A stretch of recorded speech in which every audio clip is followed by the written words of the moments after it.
Hello, Libby. Can you hear me? Yes, I can. Cool. Alrighty. We're already on our recording, so I just wanted to check and make sure that you're all set and ready to go. Yeah, I'm on the YouTube live. All right, so you're going to be monitoring the chat. Mm-hmm. Can you say something in the chat, please, just so I can? Hello, Libby. Can you hear me? Oh, hello, Libby. Can you hear me? I need to mute YouTube. Oh, I do too. Sorry, let me mute it for a sec. You want the chat, right? Yeah, if you can say something in the chat, because I want to make sure that you're a moderator. Oh. Hello. I have like a little tool. Yep, you have the wrench icon. So that means that if you see something that is inappropriate, you can immediately remove the comment if it's inappropriate, and then if we need to, if you need to put the user in timeout, okay, then that's cool. All right, we have 4 minutes left. Very exciting. I'm going to mute myself.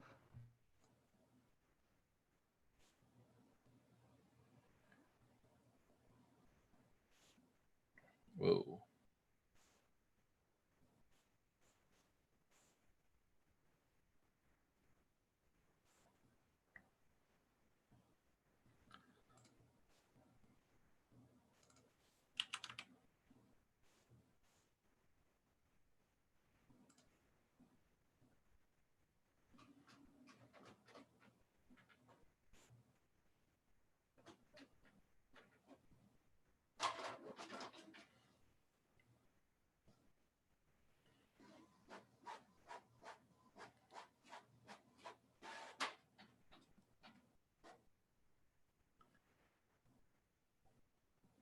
Hello, everyone. Great to see you.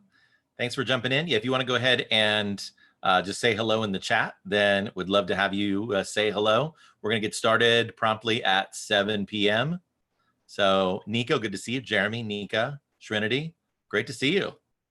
We'll get started soon.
Oh, wow, that is very loud. All right. Hello. Hello and welcome. And first of all, let me go ahead and get my face out of the background. I will choose a different virtual background. Let's just go ahead and let's go with something a little bit more neutral. Actually, let's just turn that off. There we go. All right. Hello. Good evening. Welcome from Mr. Ippolito's dining room here in the Ippolito home. I am Mr. Ippolito. And in the background with me, I have my daughter, Libby, who is also an 8th grader. Libby, what's going on? Not much. I'm in the office. Nice, nice. Well, Libby, great to have you here. Thank you. And so Libby's going to be helping me out.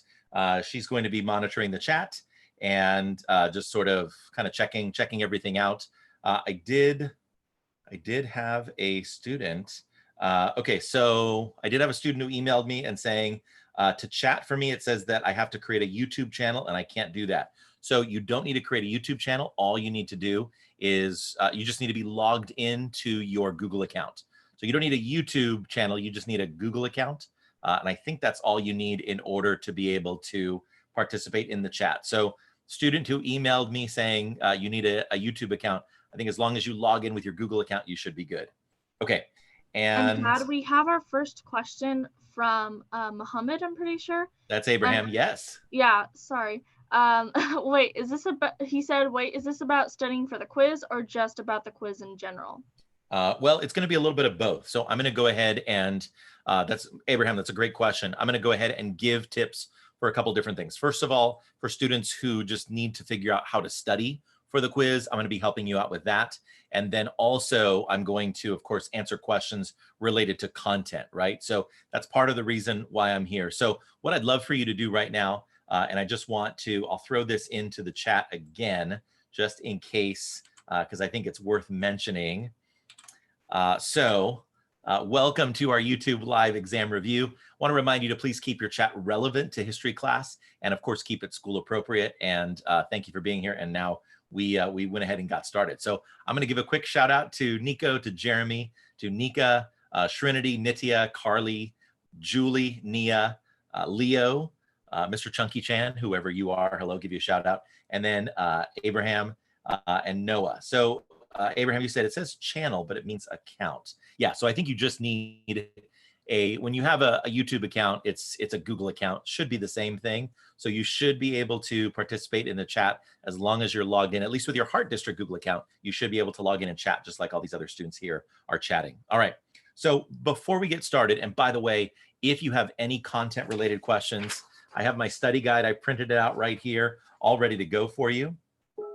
Jeremy, yes, there is a live delay. Yes. So I'm on about a 25 second delay or so, depending on what you're watching on YouTube. All right. So really quickly, and by the way, oh, that's Nico. Well, hello, Nico, Mr. Chunky Chan. If you are having any trouble, because I just got a message from one of my students saying I'm signed into my Google account, but it says I have to create a channel. So if you need to create a YouTube channel, then I can go ahead, and if you don't have that yet, I certainly don't want that to preclude you from being able to participate in the chat. And so if you just want to email me your questions as well, I am checking email also. So that's another way that you can send in your questions if you have them. So sorry about that confusion, but we'll go ahead and we'll continue. And then again, email your questions, or you can throw them in the chat. And either way, I should be able to get to them. All right, now I'm going to go ahead and get started. The first thing I want to do is I want to do a screen share because I want to show you what I've been up to here in Google Classroom really quickly. I want to share this with you. So if you go into the classwork tab, you'll see that I've done a little bit of reorganization, and I'm going to go ahead and I'll zoom in on this a little bit just so you can see. So these are our pin posts right here. I've streamlined these so there are fewer of them in our Google Classroom. And unit 2, this is the start of our next unit. So you really, for the purposes of studying for the exam, you don't need to worry about these right now. What I want you to focus on are these links right here. So these 10 links, I went ahead and reorganized them. Rather than having them organized by date, I have them organized by these are the links that you need to know, that you need to be able to access in order to be successful in studying for this exam. So all the way from the Quizlet flashcards that I just posted recently, just posted for you yesterday, and we played Quizlet live today. I hope you had fun with that. Going all the way back to how did we get here? These are the 10 links that I'm thinking are the most important for you to understand and be able to have a good grasp on what we're studying in this unit. So went ahead and shared that with you, and I'll stop that share. And so now I'm going to go back to the YouTube live. And yeah, so it's possible. I am seeing some people throw into the chat. I just use my personal email. That may help you. And so anyway, however you can get me your questions, I would love to answer them. So I'm looking in. Hey, Libby, have we found? I know there's been some chatter about YouTube channels and everything, but I don't see any questions about the content yet.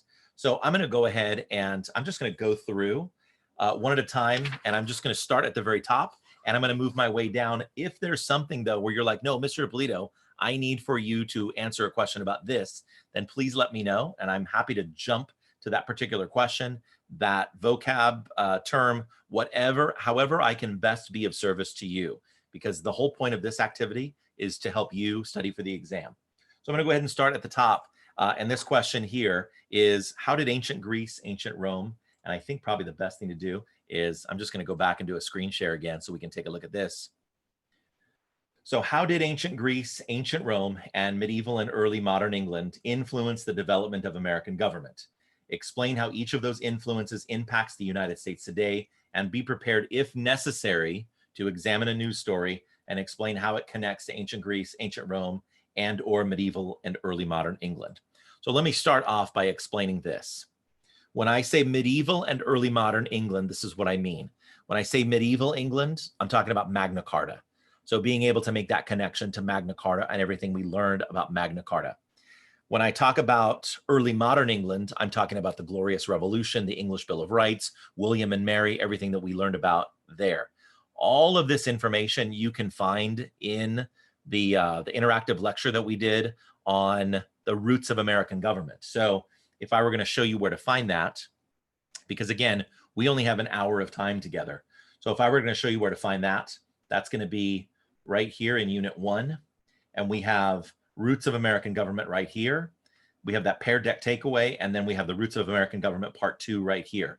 So really, I think these three are where you're going to find the most information. So if I click here, for example, and I go into the Roots of American Government, and I can scroll through. So this was my first presentation that I gave you. We did this in Pear Deck, if you remember. So we talked about democracy. We were talking about a republic versus a democracy. So this is where you could find all of that information on Greece versus Rome and all that. I'm going to give you one other place where you can look for this, and that's going to be right here. I think this is going to be another good, almost like a little cheat sheet for you. So if you go into this assignment here, and you click on the second page here, I think this is going to be another really good place to go, because here's what's going to happen. Looking right back at you in the camera here. Tomorrow, if you're in period 1, or on Friday, if you're in periods 4, 5, or 6, you are going to get at least one news story, possibly 2 or 3, just depends on, I'm still building the exam. You're going to have to read that news story and determine whether it connects with ancient Greece, ancient Rome, Magna Carta, or the Glorious Revolution, and you're going to have to explain why. So this section, this question is not going to be just straight up multiple choice question.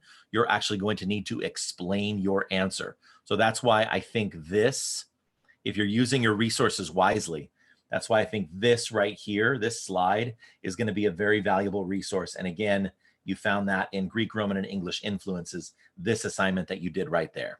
So if I were going to give you a tip on how to answer question number 1, that's how I would answer question number 1. Dad, Libby, before you go any further, you have 2 questions. Okay, go for it. Okay, the first question from Leo says, is the quiz open note? Is the quiz open note? Leo, great question. Leo, the quiz is open note, open Google Classroom. You can use any resources that are at your disposal. What you can't use is you can't use each other. So you're not allowed to talk to each other.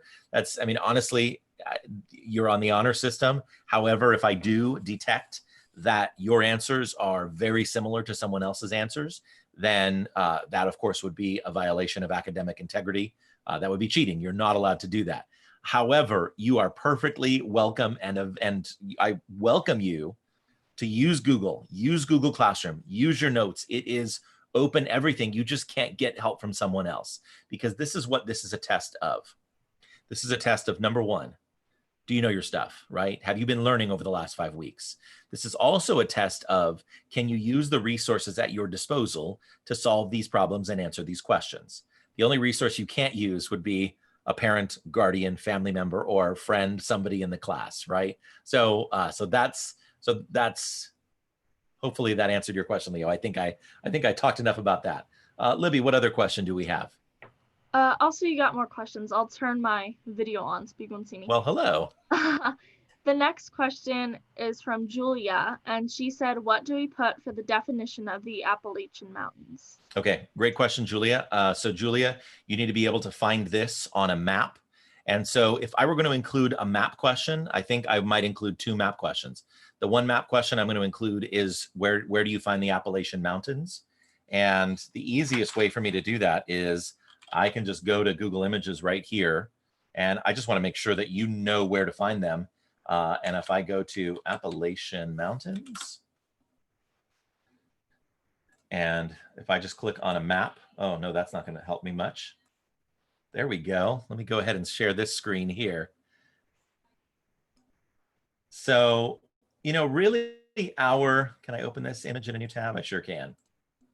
Really for teachers, the whole nature of testing has changed, right? This whole idea of you sit down at your desk and you tell me what you've memorized. That era of testing, I think, in distance learning has really ended. And I think it's about time that it's ended too. So now this new era of testing, at least in my classroom, is, can you use the resources that you have available to answer these questions? So there are the Appalachian Mountains right there. And so if I ask you to identify them on a map, as long as you know how to use your map skills, use your internet skills, your Google skills, you're going to be able to find those Appalachian Mountains really, really easily. So that's so if I ask you to find those on a map, then that's what I'm asking for. The other thing that I may ask you for is about the triangular trade. So if I ask you for the triangular trade, then you're going to need to tell me, based on, this is important, and this is going to be a reward for those of you who are listening and watching right now. So let me talk really quickly about the triangle trade, and I'm going to pull up another map here since we're talking about map skills. It is called both the triangle trade and the triangular trade. So I kind of use those terms interchangeably. And let me go ahead and I'm going to open up this image in a new tab so I can show this to you. It might be a little blurry, but I think you'll get the idea. Let me do a screen share here and show this to you. Okay. So there are going to be some students who are going to pull up this map. They're going to be Google searching, and they're going to look at this and just want to copy this down. Well, let me just point something out to you that I think is pretty important. So cotton is not yet. Oh, that's not very covered up, is it? Let's try this. Cotton. Oh, that doesn't work either. Okay, why don't I just do this then? I'm just going to take my drawing tool. Mr. Ippolito is clearly still learning how to use the annotation tools. All right, I'm just going to draw all. I don't know why it's not. There we go. I'm crossing this out. All that to say, we have not yet gotten to the point in our history where cotton is a big enough export from the Americas. We're only at sugar and tobacco, right? We're studying, this is just the colonial period here. So it's just sugar and tobacco that are coming from the Americas. I'll do that screen share one more time. It's sugar and tobacco that are coming from the Americas, from the Caribbean and from the East Coast of North America here, and headed to Europe. So sugar and tobacco, get rid of cotton. Oh, cotton. Let's try this again. Can I finally annotate? And will this work? Cross cotton out there. Cotton, I'm crossing it out. Because again, we're not at that point yet in history where cotton is a big enough export. So I want you to know that. And if you remember, this is from the crash course lesson, right? Where we're learning about in the early to mid 1700s, it's just sugar and tobacco. Those would then go to Europe, where they would be turned into finished goods. Specifically, sugar was being turned into molasses, which was being turned into rum. Rum was then being taken down to the west coast of Africa, where it was traded for slaves. Basically, human beings were being kidnapped and taken across the Atlantic Ocean to the Americas, where they would be then traded for raw goods, or rather they would be, right, they would be sold. Those slaves would be sold in the Americas, and then raw materials, sugar and tobacco being the two top sold items, would then be taken to Europe, and it would continue in a triangle. That was the triangular trade. Okay. Libby, I think I've talked enough about that. What else do we have going on? All right, so the next question you have is from Abraham, saying, for the answer, can it be more than one, just like the assignment? Yeah, so Abraham, I think you're talking specifically about the ancient Greece, ancient Rome, and England. And absolutely, yes, as long as you can defend your answer, as long as you can explain your answer using evidence, then you totally can use more than one in your response. Yes. Yep, absolutely. Okay. And then next from Nika, I think is how you say it. I don't know. He or she said, can we pick more than one? Yeah, Nika said, can we pick more than one? And yeah, I think she's asking the same question that Abraham is asking. Can you pick more than one? If ancient Greece and Magna Carta both apply and you can defend your answer for both, then absolutely, yes. And then Brawl Time 1 asks, do we have a time limit? So the time limit is going to be the length of the class period, right? So we're going to do our red shirt Amazon activity first. We're going to shoot that video really quickly, show our Amazon pride. And then after that, then we'll go ahead and we'll start our test. And so you're going to have probably between 65 and 70 minutes to work on the exam. I am projecting that this exam should take most students 30 to 45 minutes.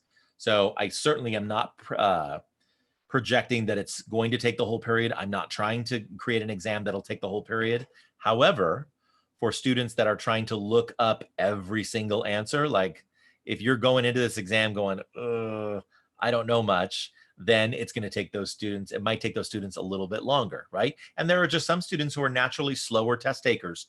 When I was in school, I was one of those students. I took my time on a test. So for me, if I were a student, this test might take me 50, 55, 60 minutes because I like to take my time. But I'm designing this test so that it'll take the average student between 30 and 45 minutes.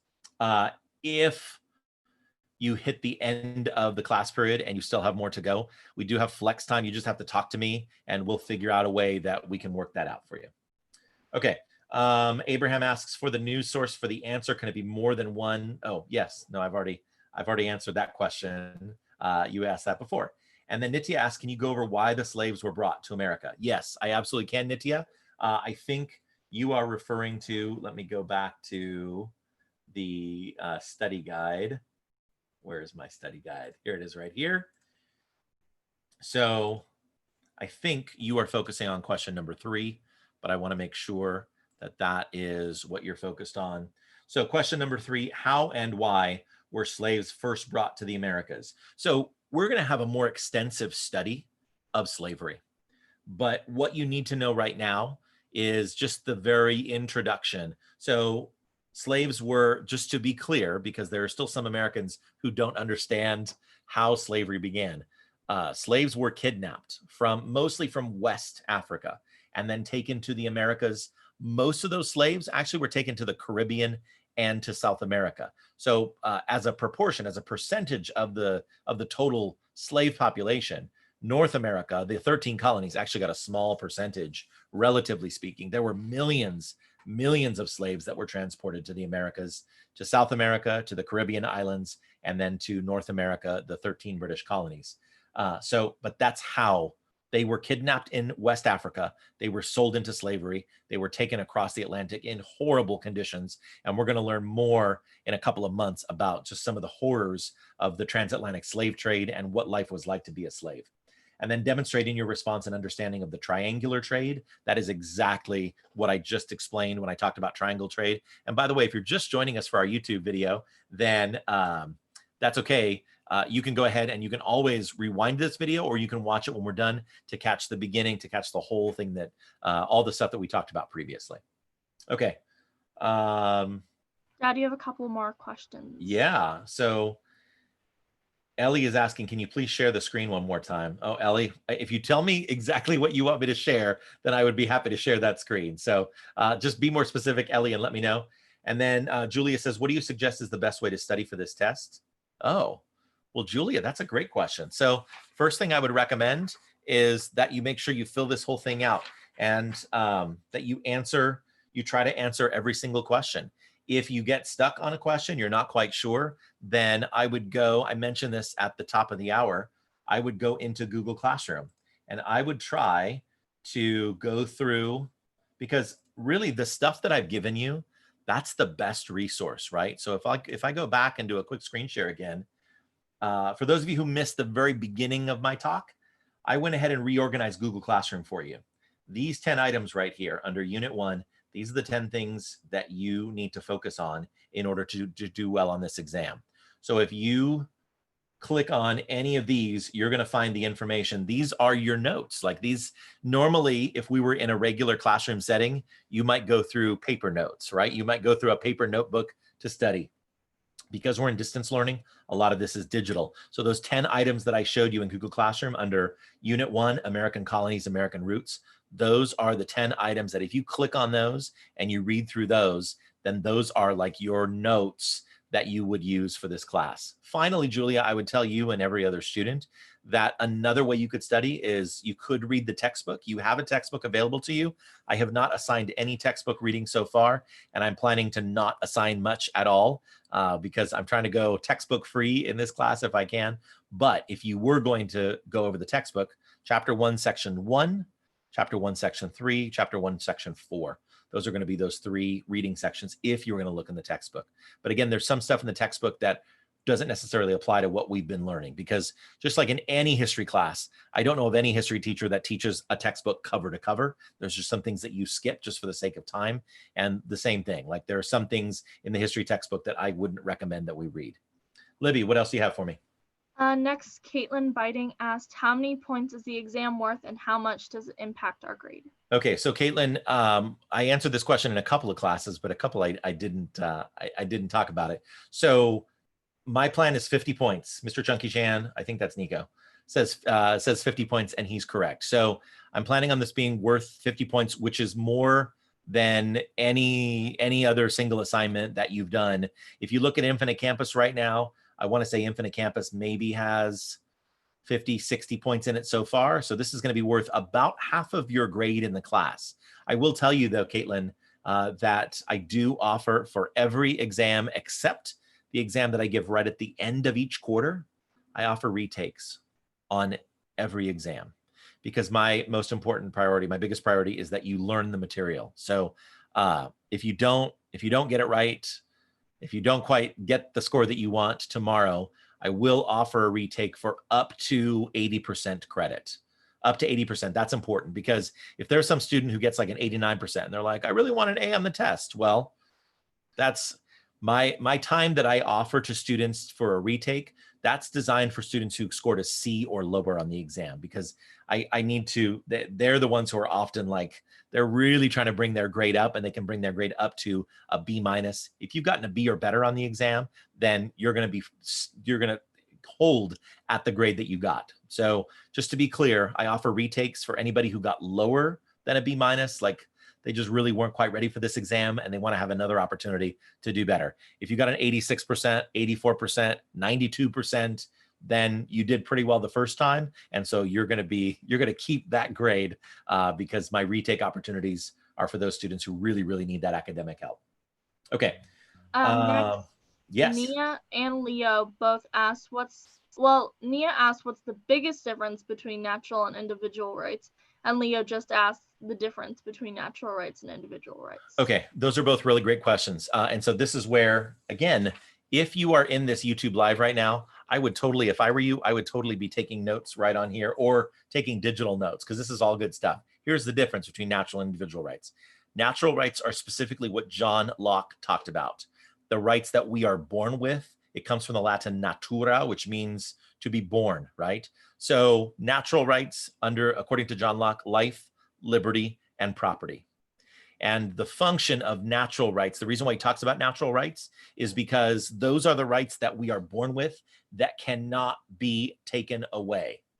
No government can take them away. Nobody can take them away.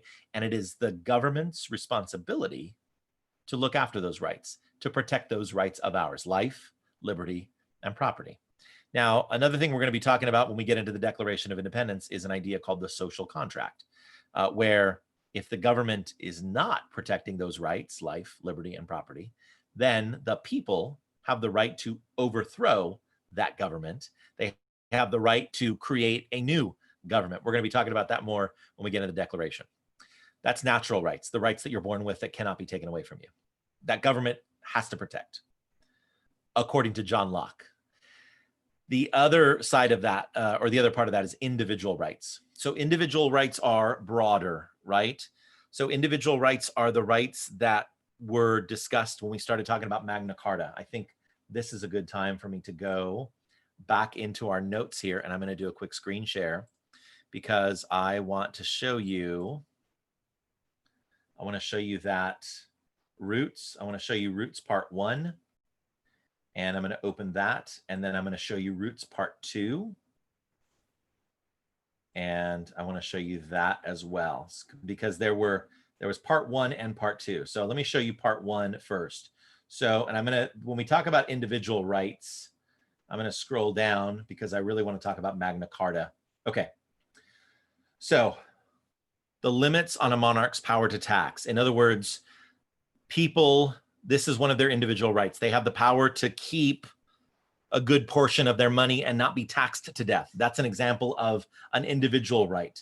An individual's right to own property. That is another what we call individual rights. You see some of these are overlapping here a little bit with what John Locke talked about. The right to a trial by jury. That is one of your individual rights. Started getting protected under Magna Carta, reinforced under the English Bill of Rights, Glorious Revolution, and we have it now protected today. And then let's go into, I want my takeaway. There we go. So this is Part 2. These are the takeaways. And no, totally not what I wanted. Okay.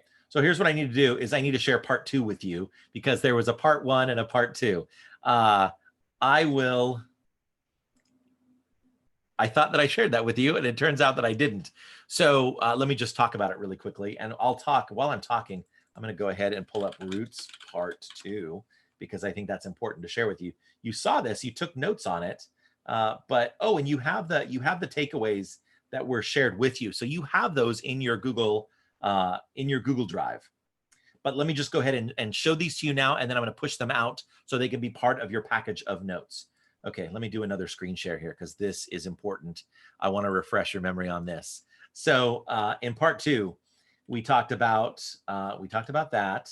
Oh, and then we talked about Loki, and then we watched the Avengers clip, which we're not going to watch right now.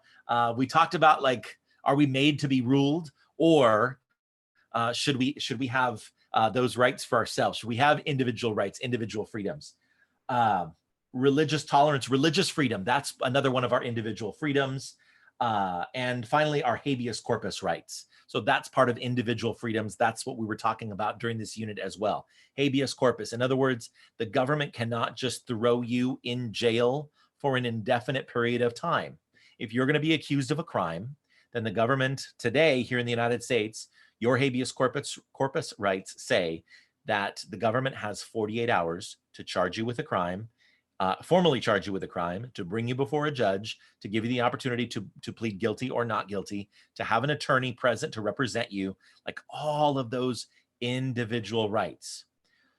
We started having this conversation about individual rights back in 1215 under Magna Carta, because before then the king could just do whatever he wanted and the government could do whatever it wanted. But starting at Magna Carta, this is when the people start to say, you know what, government, you can't just do whatever you want. And then that's reinforced 400 years later in the Glorious Revolution. Individual rights, religious freedom, and those habeas corpus rights specifically. The individual rights, trial by jury, certain free speech rights. These are all individual rights. The rights that we just take for granted today as Americans. most humans throughout history have not enjoyed those rights. So anyway, those are individual rights. I could go on and on, but I think that will be good enough for it to help you on the test. Okay, Libby, what's next? Dad, you have a question from Abraham saying, Yes. if slaves were kidnapped, then why on the map does it say that Britain gave it goods?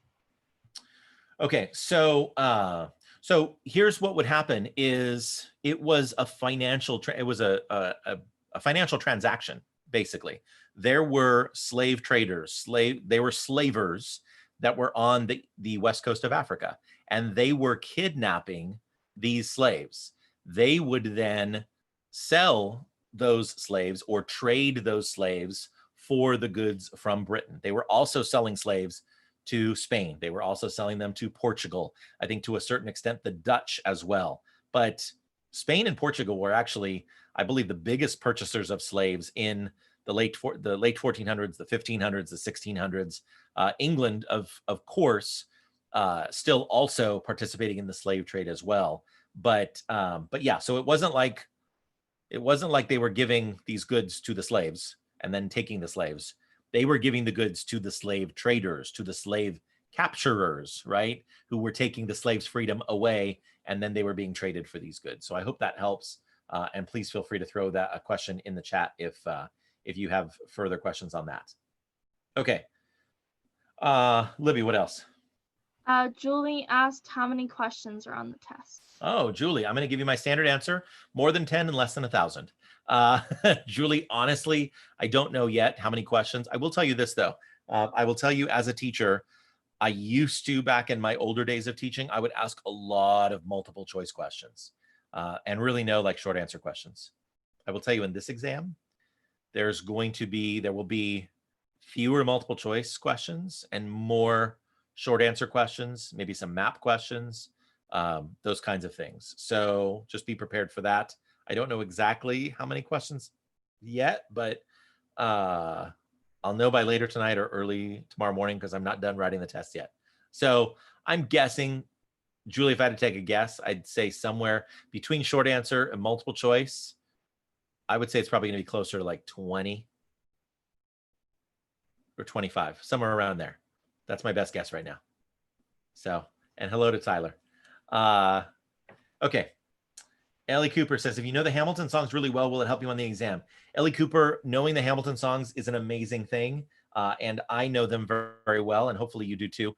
Not going to help you so much on this exam, but on the next exam and then the one after, especially the next one, it's really going to help you, because that's where we kind of get into the revolution. We get into the Declaration of Independence. We get into what we call the critical period. So the time period after we become a nation, right? And during the time of the Federalist Papers. So that's, and then as the country is beginning.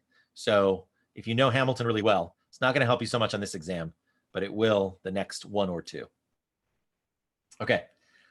Nia asks, Libby, is that the next question about mercantilism? Yes, that is. Okay. So Nia, I'm going to make mercantilism, first of all, I will start off by saying, if you want to learn more about mercantilism, the best place to go, I always try to give you some options. The best place to go is going to be Crash Course. If you watch like that, the first 4 minutes of the Crash Course video, then that's really going to help you with mercantilism. But another really good place to go for mercantilism, well, I'll just tell you. Mercantilism is a system where a government uses its colonies for its own economic well-being. In other words, the colonies are not only producing goods for the mother country. Let's use Britain and the 13 colonies as an example.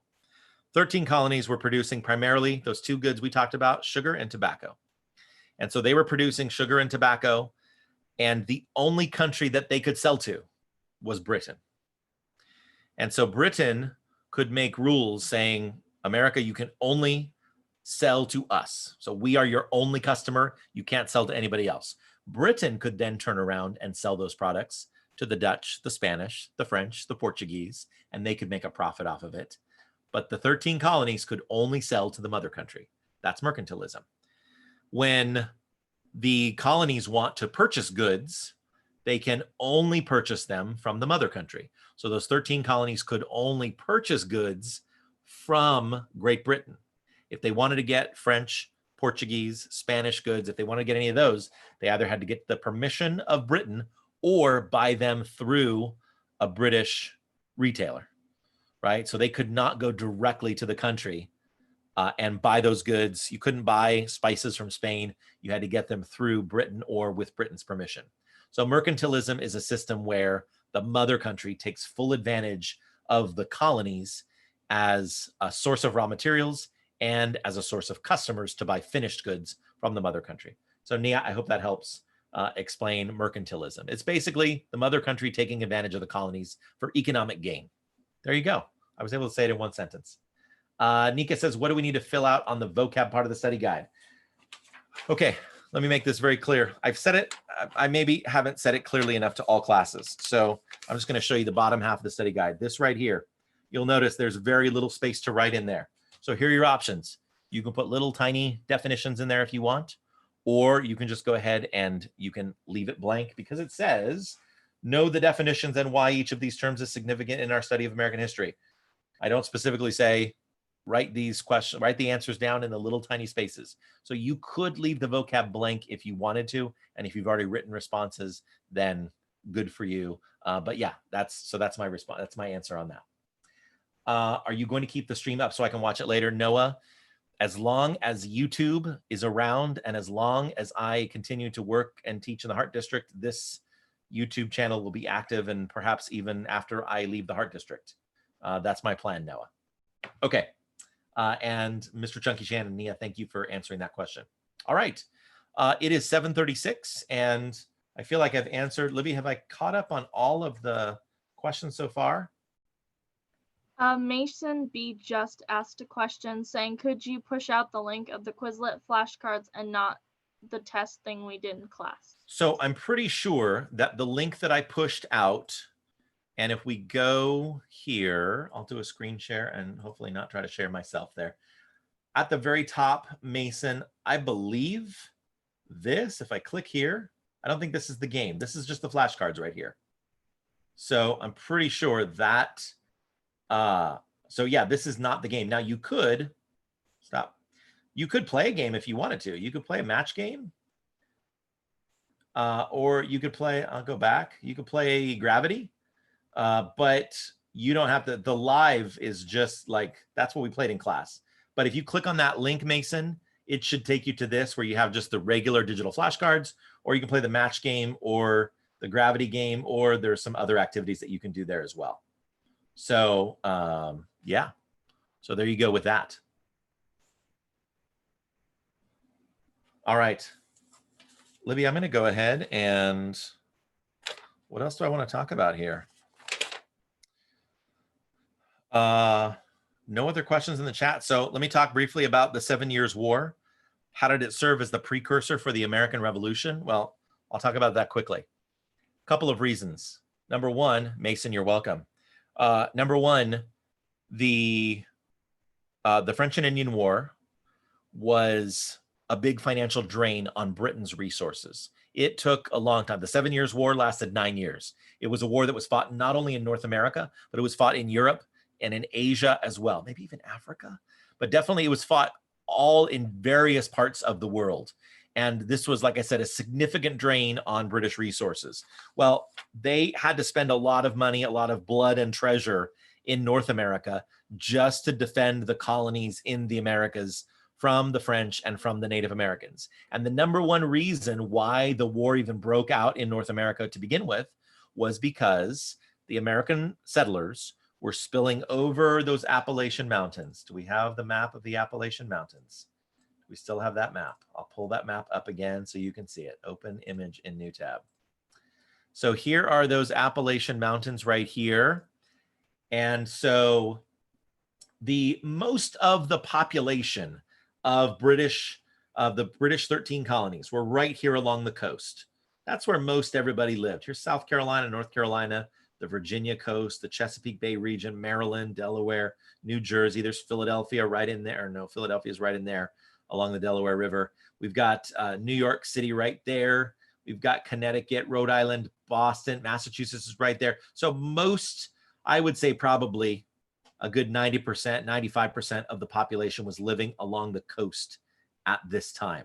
However, if you were looking for opportunity, if you were looking, let's say that you got in a little bit of debt, or you got in some kind of legal trouble, or you simply just want to get away from it all, either by yourself or with your family, you're going to go ahead and you are going to try to cross those mountains. And you're going to try to get away where land is cheap, or maybe you don't even pay for the land at all. You just end up squatting on that land. And so they started spilling over the Appalachian Mountains into these regions right here, the region of what is today the Ohio River Valley. The problem with that was that land was not controlled by Britain. That land was controlled by France, and it was populated primarily by Native Americans. And so when Americans start spilling over the Appalachian Mountains in search of new opportunity, in search of new land, in search of maybe just, getting away from the law, frankly, then they're going to, and they try to squat, they try to, get farmland for themselves or try to hunt for themselves. And all of a sudden they're running into these Native Americans, and the Native Americans are like, no, this is our land. We made an agreement with the French. The French own this land, but this is the land that we live on. And so that's when the conflict began. And so who has to come and rescue? This is sort of like if you've ever had a situation where you have like big sibling and little sibling gets into trouble, and then the big sibling has to come and try to bail them out, try to get them out of trouble, right? So Britain was kind of like the big sibling, and they were rescuing America, the colonies. We were the little sibling, and they were basically saving our butts so that we would not get slaughtered by the French and by the Native Americans. So instead of us just sort of being left alone, the British intervened and fought a war on our behalf to try to protect us. That war was expensive. And so when the war was all over in 1763, Britain said, you know what? We are going to proclaim in 1763, we'll call this the Proclamation of 1763. American colonists, these are the mountains. Do not cross these mountains. You need to stay away from these mountains. Do not cross. You know what happens when you cross. You get into trouble. And of course, what are Americans really good at doing? Americans are really good at not following directions. We don't like to follow rules. We like to rebel. If you tell us not to go someplace, that's where we want to go. And so sure enough, we started after 1763, we started going back over the mountains because we wanted that opportunity. We wanted to seek new frontiers. Some Americans anyway. Many were very happy to stay on the coast, but there were enough Americans that kept coming over. So the number one way that the French and Indian War, the 7 Years' War, affected that relationship was that they were they continued to violate British orders and cross over the mountains, number one. Number two, the British started charging more taxes to try to recoup the costs of that very expensive war. So that was the second way in which the 7 Years' War, the French and Indian War, ended up serving as a precursor to the American Revolution. So that, I hope that answered your question. Or no, that wasn't even anybody's question. Libby, I wasn't even answering someone's question, right? But you do have more questions. Okay, well, that's good. Eliana Cooper asked, how come they call it the 7 Years' War when it lasted 9 years? You know what? That's a good question. It could be, Ellie, no. Honestly, I don't have a good answer for you on that. But the 100 Years' War in Europe in the 1300s lasted 116 years.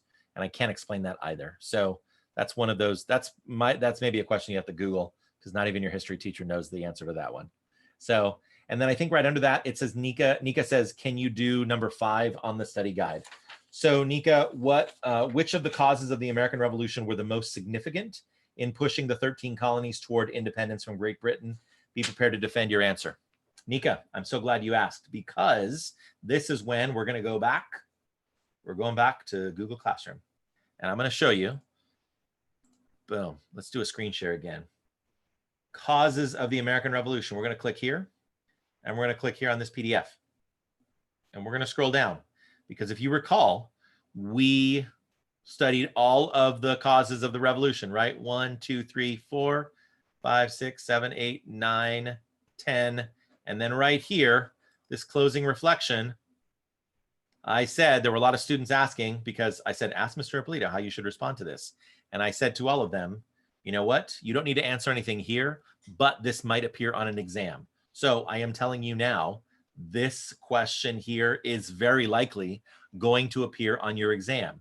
So this is not a question that I could easily answer for you because it's going to depend. You are going to have to form an opinion based on all of these causes here.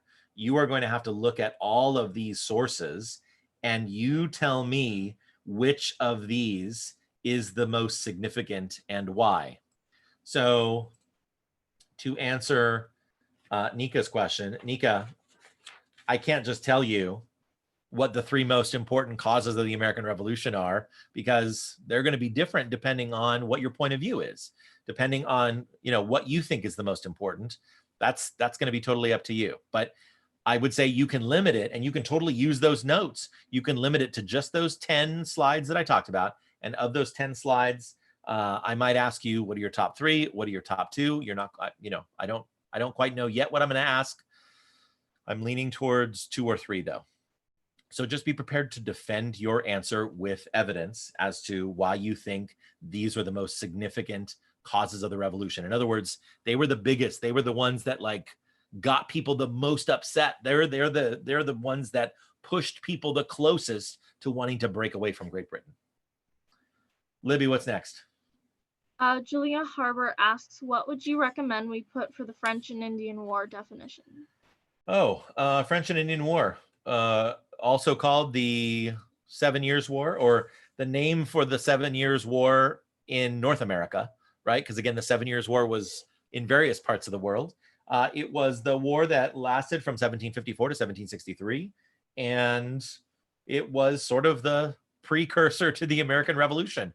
We had, for example, a young George Washington, Colonel George Washington, who was horrible at his job, was not a very good military commander. He was in his early 20s and he was a miserable failure, but it was a good learning experience for him. And of course, it was good training that he got then so that he could be more effective when it came time for the American Revolution. The war ended in 1763 and the American Revolution started in 1770, well, 5 or 6, depending on when you want to say it started. So yeah, he was a younger man back then. He would be in his 30s or early 40s when the American Revolution broke out.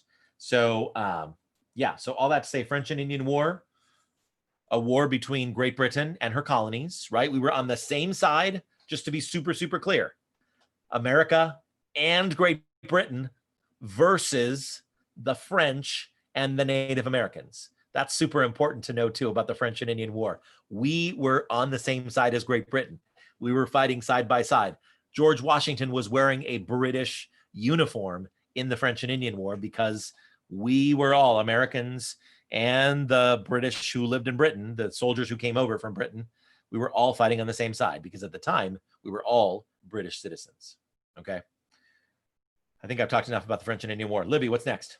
The next question is from Caitlin Biting. She says, is there any restriction to what we can Google during the test? Like, can we Google the answer to a question, or would that be cheating? Well, Caitlin Bitting, I will tell you this. I think that I would love for you to let me back up. I'm hoping to ask questions that are not easily Googleable. Some of them will be, but I think many of these questions are going to require some deeper thought. So the only restrictions that I can think of, Caitlin, are you can't talk to your friends, you can't talk to other people in your class, you can't talk to family members, parents. You have to use you and the resources that you have available to you in print and online. So I hope that helps. But yeah, no restrictions to what you can Google. So if I gave you a question that you could straight up Google the answer to, well, that's on me. So use those resources. Okay. The next question is from Rayhan, saying, could you explain how the Glorious Revolution influenced the American Revolution?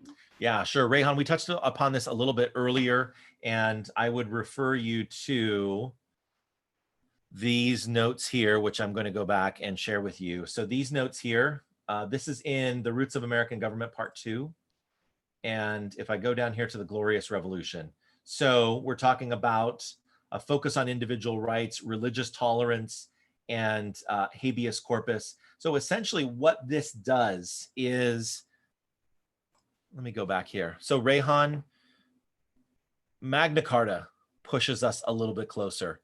Glorious Revolution pushes us a little bit closer. Let's go back in time to the earliest days of kings and queens, where essentially, if you think of the Middle Ages, and basically in the Middle Ages, nobody had rights except for the elite, right? Except for like the rich and powerful.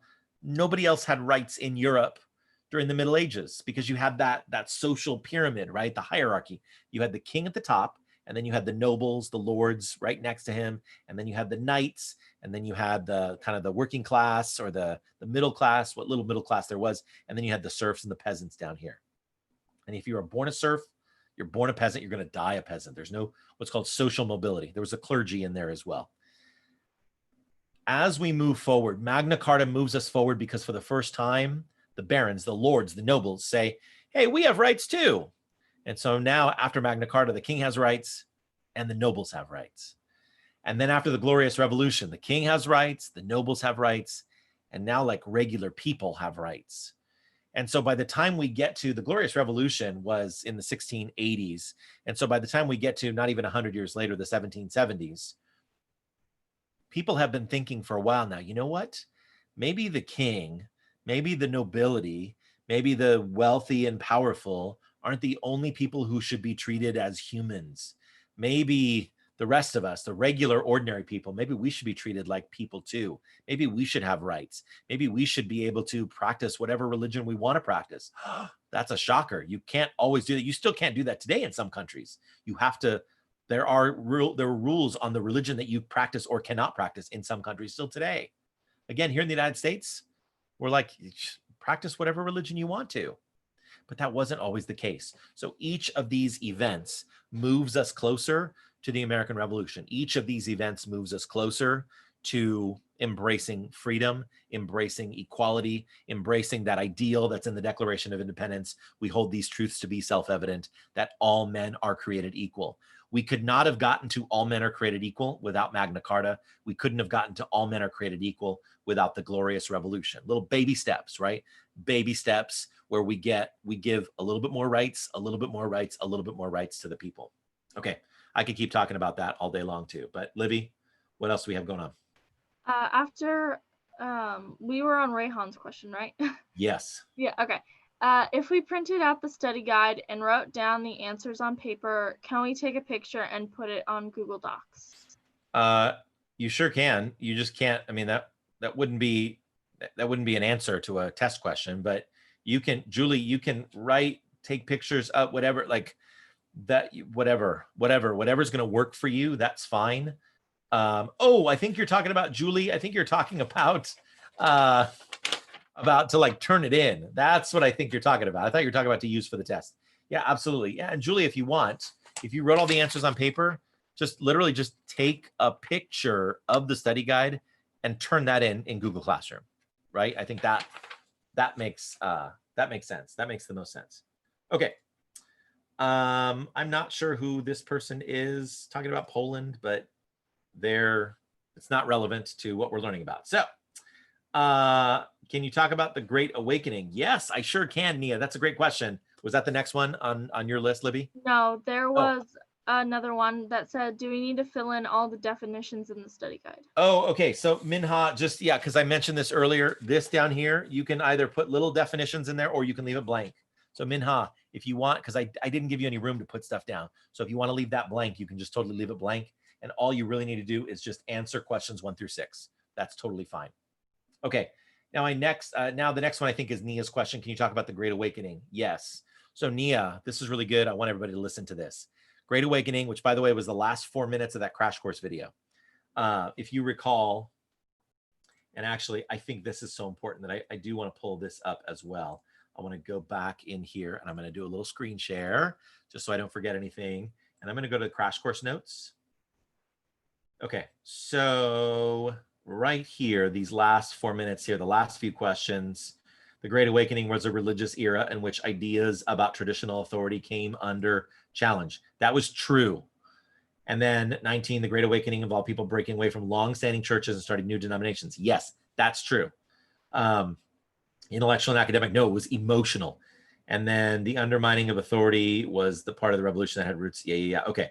So let me just explain what all this means and what John Green was talking about. Let me stop that screen share. Before the Great Awakening, most people in Europe, and by extension in the 13 American colonies, in Britain and the colonies, most of them belonged to, because this was in like the Great Awakening was early 1700s. You were either Anglican, which means Church of England, right? You were few Catholics, or you were Baptist, or you were Congregationalist. A few Puritans in there also. So basically 95% of Americans belong to like 5 different churches, Christian churches. Then you have the Great Awakening. And all of a sudden there are, rather than like going to a building to pray in a church, these preachers were out in the middle of fields giving sermons to hundreds or thousands of people. They were telling people, you know what? You could read the Bible for yourself. You can interpret the word of God for yourself. You can receive the Holy Spirit for yourself. These preachers were telling people you can have a personal relationship with God. And the traditional preachers, the traditional like pastors and priests and everything were like, no. You got to go through the church. You got to go through me. You got to go through the institution. That's how you receive God. And these Great Awakening preachers were like, no, you experience God all over. You can experience God yourself personally. Read the Bible for yourself. Interpret the Bible for yourself. And so that was the big difference, was this Great Awakening was all of a sudden like people were, it was almost like that's where the metaphor comes from. It was almost like their eyes were closed, like they were asleep to the possibilities of all that Christianity had to offer. And all of a sudden they are awake and alive with the Holy Spirit and alive with this like religious fervor. So if you're asking the question, Nia, I think Nia asked the question. Oh, you talk about the Great Awakening. I have been. I guess the better question to ask now is, how does the Great Awakening connect with the American Revolution? So think about this. People are worshiping for themselves. They're figuring out that they don't need an institution. They don't need this stuffy church, this stuffy building. They can do things for themselves. They can worship for themselves. And so they started to make the connection. If we can worship for ourselves, then maybe we could also govern for ourselves. We could make decisions on laws for ourselves. We don't need the stuffy institution. We don't need the king. We don't need parliament. We can do this for ourselves. So that's how the Great Awakening connects to the American Revolution, I think. All right, Libby, I see the next one. Looks like Megan says join or die. Yes, it is. Okay, join or die. So that is going to be, and let me show you, that's going to be in the causes of the American Revolution in that PDF.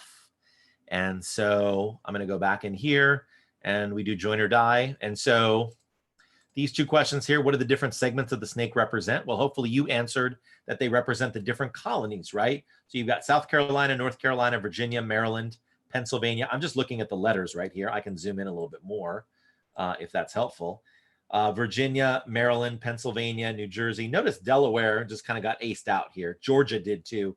And Georgia, actually, Georgia might not have even, did they get their charter by the time of the Articles of Confederation? They might not have. Anyway, New Jersey, New York, and then NE stands for New England. Those are just collectively all the New England colonies. Interesting, I find, Benjamin Franklin was born in Boston. He later moved to Philadelphia, was born in Boston. So interesting that New England becomes the head of the snake, almost like it's the most important part. Or it could just be because it's the most the northernmost. But anyway, so that's the answer to the first part of the question. What do the different segments of the snake represent? They represent the colonies, the different colonies. And then this cartoon originated in the French and Indian War. How did its purpose transform for the American Revolution?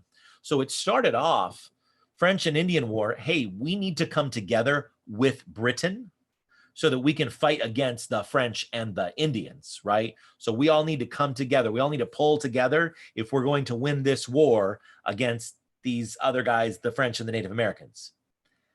Benjamin Franklin's cartoon is then twisted 20 years later, 15, 20 years later, after the cartoon is created. Oh, it's created, I can see right here, 1754. So this is right at the beginning of the French and Indian War, because that's when it started, 1754.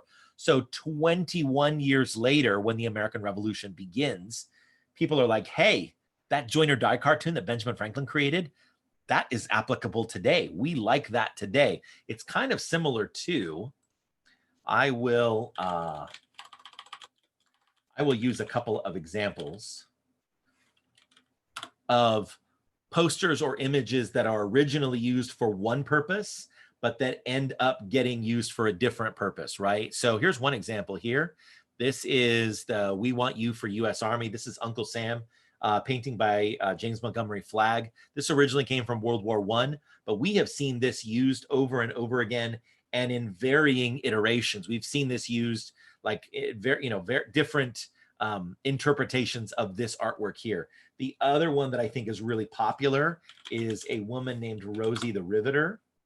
And so you may be familiar with the very familiar, like, We Can Do It, right? And so there are all sorts of different pop culture references now to the We Can Do It, Rosie the Riveter. This is, that was a symbol of women going into the workplace and working specifically like in shipyards up in Northern California. That's where that all started. The idea of Rosie the Riveter helping to put rivets into battleships to be used in World War II. Well, since then, that idea has become a symbol of strength, particularly for American women, that symbol of Rosie the Riveter. So I think similarly, the Join or Die poster was used in one context to bring the American colonies and the British together for the French and Indian War, and then used again to bring the American colonies together against the British during the American Revolution. Okay, so I hope that answered your question. We're past 8 o'clock now, so I think— But you just have 2 more questions. 2 more questions. I can answer them quickly and really quickly. So Nika asked, is the live recorded if we want to come back later and watch it? Nika, you could watch this over and over and over again as many times as you want to. Absolutely. And then Rayhan asks, can you go over the cartoon in Station 10 on the virtual gallery walk? I absolutely can. Let me go back to that virtual gallery walk. And I'm going to do a quick screen share. We'll talk about poor old England, and then I think we'll wrap it up. All right. Poor old England. Let me zoom in a little bit. Here we go. Can I slide over? I sure can. So who do the people on the left represent? These are the American colonists. Actually, can I click on that? Oh, I sure can. Yes. This is a clickable link, which is good because I want to zoom in. We can really take some detailed look. So these are supposed to represent the American colonists. They're unruly. They're disrespectful. They are, look, they're shooting spitballs at poor old England. And this guy, poor old England, is represented by this feeble old man. He's got a peg leg. He has a crutch. He has this whip, which I don't know if you see the little like dollar sign there, but it's meant, some people say it's meant to represent the economic control that Britain had over the American colonies, mercantilism perhaps. They have, if we zoom in a little bit more, you can see that they're being like hooked by the nose, right? Which has to hurt. This one guy is like mooning poor old England there. And then if you scroll down at the bottom, it says, we'll zoom in a little bit more. It says, poor old England endeavoring, that means trying to reclaim his wicked American children. And therefore is England something of force to go with the staff. So basically it's saying, let me zoom out a little bit. It's saying that, you know, poor old England is trying to keep her colonies in line, and poor old England can't do it just by trying to be convincing. And so instead, poor old England has to use force, has to use physical force in order to get her colonies, or his or her, depending on, you know, in this case, is represented by an old man. But poor old England, it has to resort to force, basically has to resort to physical violence in order to keep her colonies in line. So I think that's what that represents. And let's see, I'll go back to the questions really quickly. What is the person doing on the right, trying to keep the colonies in line? What are the people doing on the left? They're making fun of him.